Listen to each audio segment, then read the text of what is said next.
नमस्कार। बांग्लादेश के अंतरिम सरकार के मुख्य सलाहकार जिहादी मोहम्मद यूनिस ने बाकायदा जहर उगला है यूएन में भारत के विरुद्ध और भर भर के बातें कहा है। जी हाँ, ये भाई साहब बाकायदा इस बात को कह दिए यूएन के मंच में, जो महासभा में भाषण इनका हुआ। इन्होंने कहा कि भारत यदि शेख हसीना को अपने पास में जो रखा हुआ है वो सबसे बड़ा कारण है भारत और बांग्लादेश के बीच संबंध खराब होने का। अब इन्हें कौन समझाए कि इनकी मनोवृत्ति जो है वो कैसी है। ये बाकायदा अमेरिका के सीआईए के एजेंट हैं। सबको पता है कि अमेरिका ने किस ढंग से बांग्लादेश में सत्ता परिवर्तन किया और इनको वहां से अमेरिका से भेज दिया यहाँ पर कि जाओ जाकर के बांग्लादेश का सर्वे सर्वा बन जाओ। और ये जो जिस माइंडसेट से वहां शासन कर रहे हैं, इनकी माइंडसेट का जवाब नहीं। जी हाँ, पूरी की पूरी माइंडसेट जो है वो जिहादी माइंडसेट है इनकी। और ये यूएन में भाषण देते हुए भारत पर बोल रहे हैं कि भारत नहीं चाहता है समस्याओं का समाधान। जी हाँ, अब हमें इनका भी सुनना पड़ रहा है, जबकि आपको पता होना चाहिए ये आदमी जब से वहां पर आया है तब से जो बंगाल में जो विपक्षी दल है बेगम खालिदा जिया की, जिस पर न जाने कितने आरोप हैं और जो एकदम पाकिस्तान परस्त और चीन परस्त है, उनको धीरे धीरे पूरा बैकडोर से एंट्री किया जा रहा है। जितने भी लोग थे जो कभी आतंकवाद की श्रेणी में थे, बहुत कट्टरवाद फैलाने वाले थे, जिस पर बहुत सस्पिशन था सरकार के विरुद्ध, देश के विरुद्ध, उन सबको इन्होंने रिहा किया। बैकडोर एंट्री पूरा का पूरा बीएनपी का कर दिया गया, यानी बेगम खालिदा जिया की पार्टी का इनमें कर दिया गया। आपको पता होना चाहिए इनके आने के बाद इन्होंने बेगम खालिदा जिया को शेख हसीना के पतन के बाद तुरंत 5 अगस्त को ही रिहा करके बोला भैया तुम आजाद हो। आगे छोड़िए, ये आदमी जो भारत पर आरोप लगा रहा है, इन्होंने बीएनपी का एक बहुत बड़ा सहयोगी है, मैं बता दूं, जमात इस्लामी, जिस पर कट्टरवाद तो छोड़िए, इस पर पाकिस्तान के आईएसआई के साथ संबंध बना करके बांग्लादेश और भारत में आतंकवादी घटनाएं कराने का आरोप है, लड़कों को वहां रेडिकलाइज कराने का आरोप है।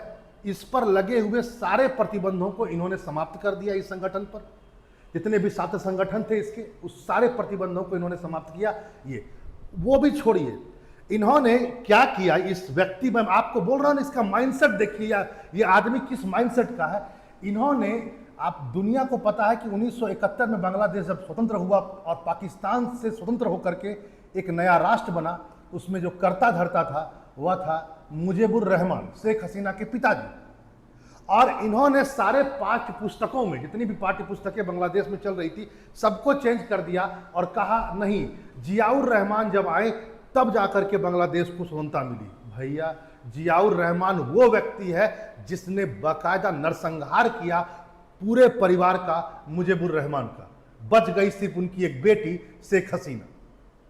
अब आप सोच सकते हैं जिस मेंटेलिटी का ये आदमी है। और आपको यही बता दूं, बांग्लादेश में ये न्यूज़ पूरा चल रहा है कि आने वाले समय में बांग्लादेश अपने नोट्स से, जैसे आपको पता होगा जितने भी होते हैं हम लोगों के करेंसी, उसमें किसी न किसी उस देश का जो प्रमुख व्यक्ति रहा होता है उसके फोटो होते हैं। जैसे भारत में महात्मा गांधी का, आप चल जाइए बांग्लादेश में मुजीबुर रहमान का, यदि आप चल जाएंगे पाकिस्तान में तो वहां पर जिन्ना आपको मिलेंगे।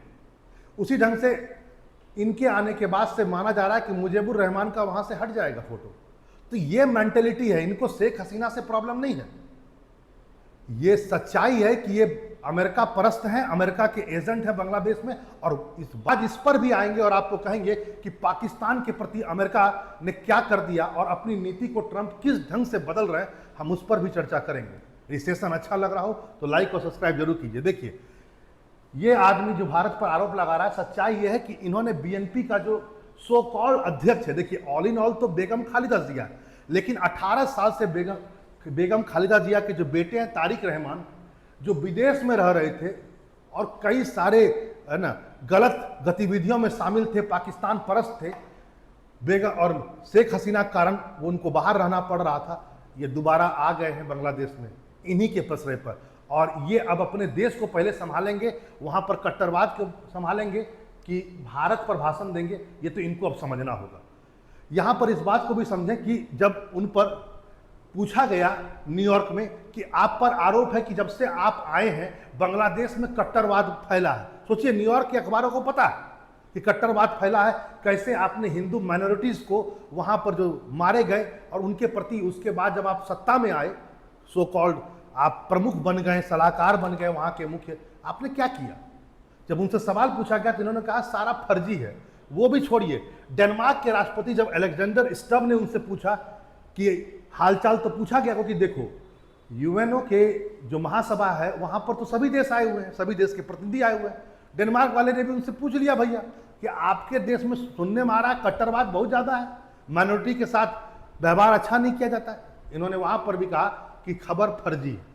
भाई बोलने से काम नहीं चलेगा, सच्चाई है आपकी पूरी मानसिकता है जिहादी। आप इस बात को आप समझ ही नहीं पा रहे हैं कि बांग्लादेश और भारत के बीच सबसे बड़ा डिस्प्यूट में से एक डिस्प्यूट आप स्वयं हैं, शेख हसीना नहीं है। दूसरा पॉइंट, जिस ढंग से ये अभी भी इस बात को कबूल करना नहीं चाहते हैं कि जो बांग्लादेश से भारतीय बांग्लादेश में जो घुसपैठ करते हुए लोग भारत तक आए हैं, जब भारत उन्हें वापस करने की बात करता है तो आप वहां पर चुप हो जाते हैं, जो भारत की सुरक्षा से संबंधित बहुत बड़ी चुनौती। फिर आप कहते हैं कि नहीं बांग्लादेशियों को भगा रहे हैं आप। अरे भगा रहे हैं तो पासपोर्ट लेकर के आओ, आपको किसी ने वीजा दिया है यहाँ का आने के लिए तो आओ। आप ऐसे नहीं आएंगे, घुसपैठ करके आएंगे, और जब भारत आपको कहेगा चल जाओ तो आप कहेंगे भारत, बांग्लादेश के साथ भारत जो है अच्छा व्यवहार नहीं कर रहा है, फिर आप अनाप शनाप बोलना शुरू कर देंगे। यहां पर आप इस बात को भी जाने, वह यह है कि इन्होंने बाकायदा कुछ चीजों को और भी कहा जो बहुत ही भ्रामक था। उन्होंने एक बात कहा कि भारत पर आरोप लगाया कि 2014 के बाद सार्क को लुप्त कर दिया गया है भारत के द्वारा। सार्क जो संगठन है दक्षिण एशिया का, उसको भारत ने जानबूझ करके समाप्त कर दिया है। हम चाहते हैं कि दोबारा इसका रिवाइव हो, दोबारा ये संगठन आए। इससे क्या होगा, हमारे लोगों के बीच आपसी आदान प्रदान होगा, भारत के लोग हमारे देश में आएंगे, हमारे देश के लोग भारत जाएंगे, और भी देशों के बीच संपर्क बैठेगा। भारत पर यह आरोप लगा। इनसे जरा पूछो सार्क हमारे कारण गया कि पाकिस्तान के रवैये के कारण गया? सच्चाई तो यह है। और दूसरा पॉइंट, तुमको एक मंच दे दे भारत के खिलाफ बकबक करने का, सोचने वाली बात है। आखिर आपने सार्क को समझा क्या?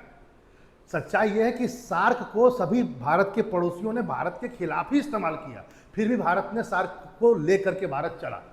लेकिन भारत पर जो आरोप लगाया सार्क को समाप्त करने का, ये एकदम निराधार है। सच्चाई यह है कि इसके पीछे जो बॉर्डर डिस्प्यूट है भारत का पाकिस्तान के साथ और अदर डिस्प्यूट्स हैं, वो बहुत बड़ा कारण रहा।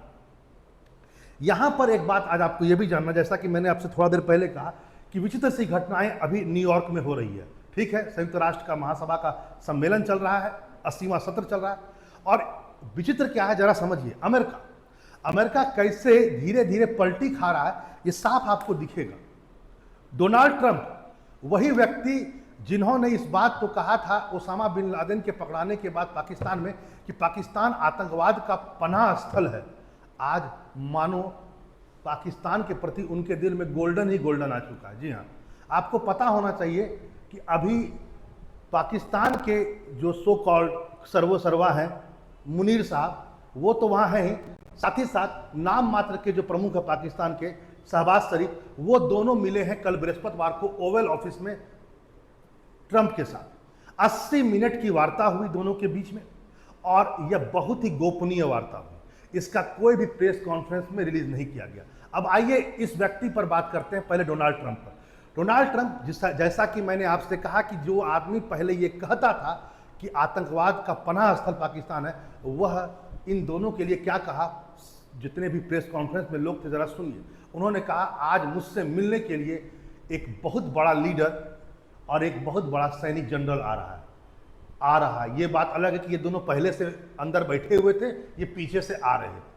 लेकिन सोचिए क्या मानसिकता परिवर्तित हुई इस भाई साहब को, और इनको कौन सा ब्रह्म या ईश्वरीय ज्ञान प्राप्त हुआ कि ये दोनों आतंकवादी, एक तरह से पूरा का पूरा आतंकवादियों का बेताज बादशाह ये मुनीर और इसका यह चमचा, इन दोनों को बैठा करके वर्ल्ड का अच्छा लीडर और वर्ल्ड का बहुत बेताज है ना जनरल, सैनिक जनरल की उपाधि से सम्मानित कर रहे हैं। ये कौन सी मजबूरी है इनकी? सच्चाई मजबूरी की नहीं है सर, बात है भारत को नीचा दिखाना और भारत से बार्गेनिंग करवाना। सच्चाई यही। अमेरिका अब भारत के जितने भी अगल बगल में जिनसे भी भारत के संबंध खराब है, सबका एक धीरे धीरे गुट बना रहा है। यहां पर मैं एक बात और भी कह दूं, पाकिस्तान जो है वो टर्की को भी अब धीरे धीरे करीब ला रहा है अमेरिका का। पहले खुद अमेरिका करीब गया और अब टर्की को भी अमेरिका करीब ला रहा है। पाकिस्तान ने बाकायदा टर्की से कहा कि तुम चिंता मत करो, मैं बीच में हूं ना, मैं तो सबसे बड़ा चमचा हूं अमेरिका का, अब तुम भी बन जाओ, चलो दोनों मिल करके बातचीत करेंगे और मैं तुम्हें जरूर F-35 दिलवा दूंगा। अजीब सी बात है। हाँ, यह बात जरूर है कि अमेरिका ने बाकायदा बयान भी जारी किया। वहां के विदेश मंत्री ने अमेरिका को कहा कि हम चाहते हैं, हम अनुरोध करते हैं टर्की को कि रशियन ऑयल लेना बंद कर दे। ये सब तो अपनी जगह है। सच्चाई यह है कि आज के तारीख में पाकिस्तान जो है वह अमेरिका के बहुत ज़्यादा करीब आ गया और अब देखना होगा कि इसकी चाइना के साथ कैसे बनेगी आगे। यहाँ पर इस बात को भी जान लीजिए, पाकिस्तान के जो रक्षा मंत्री हैं ख्वाजा आसिफ, ये ओवल ऑफिस के अंदर तो नहीं गए, ऑफिस में तो यही दोनों बैठे हुए थे, आसिफ मुनीर और शहबाज शरीफ, और ट्रंप ने 80 मिनट तक बात की। ये बाहर बैठे हुए थे, लेकिन जब मीडिया ने इनसे पूछना शुरू किया तो देखिए इन्होंने क्या कहा। इन्होंने कहा इस्लामाबाद को भू राजनीतिक प्रमुखता मिलने के दावे को दोहराया, मतलब हमको जियोपॉलिटिकल बहुत सारा बेनिफिट मिला है। उन्होंने कहा भारत पर विजय, अपने इस साल पर उन्होंने देखिए क्या क्या रिजल्ट निकाला है। उन्होंने कहा इस साल हमें भारत पर विजय मिला, सऊदी अरब के साथ हमारा रक्षा समझौता हुआ और पाकिस्तान अमेरिका संबंध अभूतपूर्व प्रगति में है। कुल मिलाकर 2050 सफलताओं से भरा हुआ साल रहा। और आगे कहते हैं अहमदुल्ला, सब कुछ सही रहा, अल्लाहू अकबर। वाजिब बात है, एक उधर बांग्लादेश का मोहम्मद यूनिस, वह भी अमेरिका की भाषा बोल रहा है, और इधर पाकिस्तान के ये दोनों, ये भी अमेरिका की झोली में चले गए। यहाँ पर इस बात को आप समझ लीजिए, वो यह है, सच्चाई इस बात की है कि पाकिस्तान अब दोबारा से फ्रंट लाइन स्टेट बनने जा रहा है अमेरिका का, जो शीत युद्ध काल में कभी था। ये अमेरिका के लिए हर वो काम करेगा जो इसको करना है। वैसे इस बात को जान लीजिए, भारत के अगेंस्ट ज़्यादा इस्तेमाल नहीं कर पाएगा। ये साइकोलॉजिकल प्रेशर क्रिएट केवल करना चाहता है अमेरिका भारत पर, लेकिन जान लीजिएगा आने वाले समय में ईरान के खिलाफ इस्तेमाल पाकिस्तानी सैनिक को किया जाएगा, अफगानिस्तान में भी पाकिस्तानी सैनिक को इस्तेमाल किया जाएगा। ये वहाँ बिकने गए हैं। 80 मिनट की वार्ता के बाद इनको भी पता है इनका क्या होने वाला है। चलिए, ये बात तो अलग है, लेकिन हाँ, जो इन्होंने कहा, और अच्छा, इन्होंने एक बात और भी कहा, अपने आप ट्रंप जो है अपनी बड़ाई स्वयं करते हैं। इन्होंने कहा कि मैंने इस साल 7 युद्धों को समाप्त कर दिया। कौन सा युद्ध था भगवान जाने। यहां पर एक बात और भी आप जाने, वो यह है, पाकिस्तान के एक पूर्व सेवानिवृत्त एक अधिकारी हैं आदिल रजा, इनको निकाल दिया गया था पाकिस्तानी सेना से। इन्होंने एक ट्वीट किया और इस ट्वीट पर ध्यान देने योग्य बात है। इन्होंने बाकायदा कहा कि जो पाकिस्तान वहां जा रहा है और अमेरिका के साथ जो संबंध बना रहा है, इन्हें जो लग रहा है कि हम बहुत अच्छा काम कर रहे हैं, सच्चाई ये है कि पाकिस्तान के फांसीवादी शासकों को महान नेता जो ये कहने लगे हैं, ये गलत है। सच्चाई ये है, आगे चल करके आप सफाई कर्मी बन करके, मतलब वहां का बाथरूम उथरूम साफ करने के लिए काम करेंगे अमेरिका का, इससे ज्यादा कुछ नहीं। वाजिब बात है, एशिया में सफाई कर्मी बनेंगे, अमेरिका के लिए रास्ता साफ करेंगे। कहां पर? ईरान में, अफगानिस्तान में तुम्हारा इस्तेमाल होगा। तो इन्होंने बाकायदा एक्स पर पोस्ट किया था इस बात। फिलहाल इस बात को जान लीजिए, वह यह है कि आज के तारीख में जो यूएन का मंच है वो कहीं ना कहीं भारत विरोध में ज़्यादा नजर आ रहा है, और जिस ढंग से बांग्लादेश ने भी भारत को दोषी ठहराया, वहीं अभी तो पाकिस्तान की बातें सामने में नहीं आई है, लेकिन इतना जरूर है जिस ढंग से पाकिस्तान ट्रंप के साथ बैठ करके बातचीत कर रहा है, आने वाले में समय में हो सकता है कि पाकिस्तान कुछ एक नया काम करे, और ट्रंप बार बार कुछ ना कुछ ऐसा बोलते जरूर हैं जो भारत को प्रभावित करता है। चलिए फिर मिलते हैं ऐसे ही न्यू टॉपिक के साथ। नमस्कार।